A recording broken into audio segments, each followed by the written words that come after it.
আসসালামু আলাইকুম রহমতুল্লাহ। সর্বপ্রথম শুক্রিয়া জানাই আল্লাহর মহান দরবারে, যিনি আপনাকে এবং আমাকে এই বন্যার সময় অনেক মানুষ অনেক অসুস্থতায় আছে এবং অনেকের অনেক ক্ষতি হয়ে গেছে। আল্লাহ তাআলা তারপরেও আমাদেরকে হায়াত দান করেছেন, সুস্থ আছি এবং বেঁচে আছি, এর জন্য শুকরিয়া আদায় করি আলহামদুলিল্লাহ।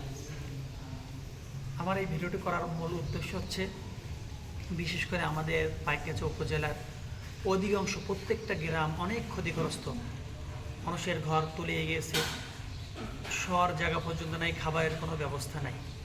তো আমি এই ভিডিওটা এই জন্য করতেছি, আমাদের এলাকায় যারা যুবক ছেলেরা আছে তাদেরকে আহ্বান করতেছি যে আপনারা মানুষের পাশে এসে দাঁড়ান, আপনারা আপনারা আরেকজনকে ডাক দেন, এইভাবে সমস্ত যুবকদেরকে একত্রিত করেন এবং কিভাবে কি করলে একটা মানুষকে হেল্প করা যায় সেটা চেষ্টা করেন।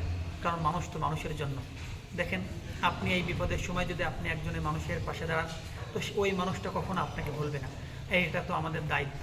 এজন্য বিশেষ করে প্রত্যেকটা এলাকায় যারা যুবক ছেলেরা আছে তারা সবাই একত্র হয়ে কি করা যায়, কিভাবে সাহায্য করা যায়, কিভাবে বাধা যায়, কারোর যদি ঘর ভেঙে যায় কিভাবে তাকে সাহায্য করা যায়, এইভাবে আপনারা একটা ফিকির করেন, আপনার একটা পরামর্শ করেন এবং সেইভাবে সাথে সাথে কাজে লেগে পড়েন। কারণ আমরা তো মানুষের জন্য। আর আরেকটা বিষয়, আমার একটা ফাউন্ডেশন আছে গরিবের হাসি, যারা এই ফাউন্ডেশনে আছেন তাদেরও আমি বলতেছি যে আপনারা সকলে একত্রিত হন এবং মানুষের পাশে গিয়ে দাঁড়ান। আলহামদুলিল্লাহ, আমিও আপনাদের সাথে যোগ দিচ্ছি। ইনশাল্লাহ, আমি তো ঢাকাতে আছি, আমি রওনা দিচ্ছি, আমিও আপনাদের সাথে যোগ দেব এই কাজে। তো আপনারা আর ঘরে বসে থাকেন না, এখনও মোবাইলে কেন ভিডিও দেখতেছেন, এখন মোবাইলটা রাখেন আর যান, মানুষের হেল্প করেন, দয়া করে যান। আর বাসায় বসে থাকেন না। আপনি কাপুরুষের মতো কাপুরুষের পরিচয় দেন না, আপনি পুরুষ মানুষ, পুরুষত্বের পরিচয় দেন, মানুষের পাশে এসে দাঁড়ান। আপনি একজন পুরুষ মানুষ হয়ে, যুবক মানুষ হয়ে যদি একটা মানুষকে যদি সাহায্য না করতে পারেন, তাহলে আপনার এই যুবক এই শক্তি দিয়ে আপনি কি, এটার দ্বারা আপনি কি বোঝাতে চান?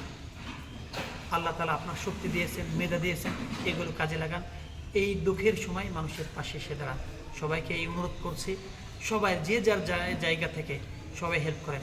আর যারা বাইরে আছেন, শহরে আছেন, ভালো আছেন, টাকা পয়সা দিয়ে বিকাশের মাধ্যমে কিংবা কোনো মাধ্যমে তাদের কাছে টাকা পয়সায় পাঠান, তাদেরকে হেল্প করুন, কিছু খাবার কিনে দিন। এটা প্রত্যেকের আপনার এবং আমার দায়িত্ব।